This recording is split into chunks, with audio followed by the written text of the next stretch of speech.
My name's William Kennedy and I'm a QA tester at Real Time Worlds in Dundee. When I very first came here, one of the things I noticed was, of course, the size of the company and the level of work that was happening here and the amount of infrastructure and the different teams and things that are here. When I got here, I got taken through to the QA room, got shown where I was going to be doing my work, and I realised all the technology and the type of work that I was going to be doing and what kind of level it was, and it was so much higher than anything else I'd done before. Well, it's a bit of the cliched old story of that I've always loved games from as long as I can remember, so I knew that that's what I wanted to do.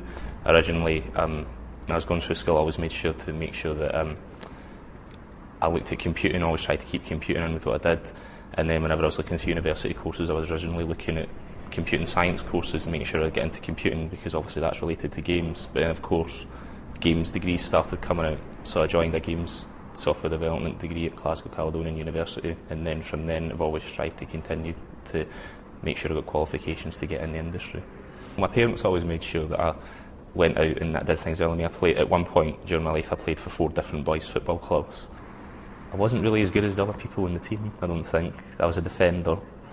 That was another social development for me, and it was also sport as well. I mean, it wasn't the other things which everything else in my life's been about, documentation, being in an office, being in the computer. It was a different kind of experience to have, like being out with the lads, being out with the boys, like interacting in that kind of way within a competitive element, so that was quite interesting. But whenever I wasn't at school and the football clubs, I'd be playing computers just as well. And a lot of my friends were into it too, so they'd come round, so it was always in a social setting that I did it anyway, so I wasn't completely isolated all the time. For about a year, I worked in a bingo hall. It sort of more opened up my eyes in terms of what I didn't want to do than what I did want to do, because it wasn't the greatest job. I mean, I met some fun people and I got to know some people that I still talk to now and then, but the actual job itself was pretty mediocre.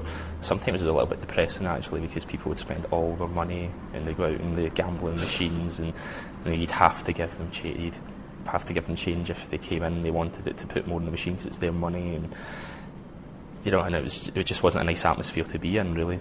And it made me realise that there are jobs out there that are doing that, and if you don't put some effort in and don't think about what you want to do and apply your skills into getting something you can show to get a job that you do want to do, you could end up doing that.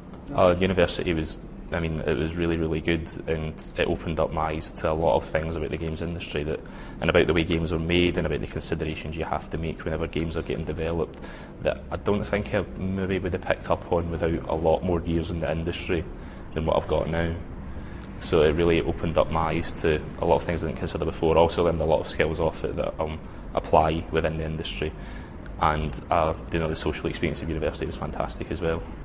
I was a lifeguard for the first part of university, which was a good job. That opened up my eyes to a lot of things as well, and I learned a lot of useful stuff off of that. And then the second half of uni, up until 4th year, was my first industry job in games, and that's when I got my job with Absolute Quality. And then for 4th year I decided to not have a job because I knew there was going to be just far too much work to do in order to get the marks that I wanted, so I decided to not have a job for all of 4th year just so I could concentrate on university. I'm early in the industry, so I've been asked this in interviews and things for many jobs, what do you really want to do 5 years time and stuff. I've always originally wanted to be a level designer or a game designer, but also within QA, I've got a kick out of QA, and there's a lot of aspects of QA that I've enjoyed. So right now I'm getting my teeth into the industry within a development environment.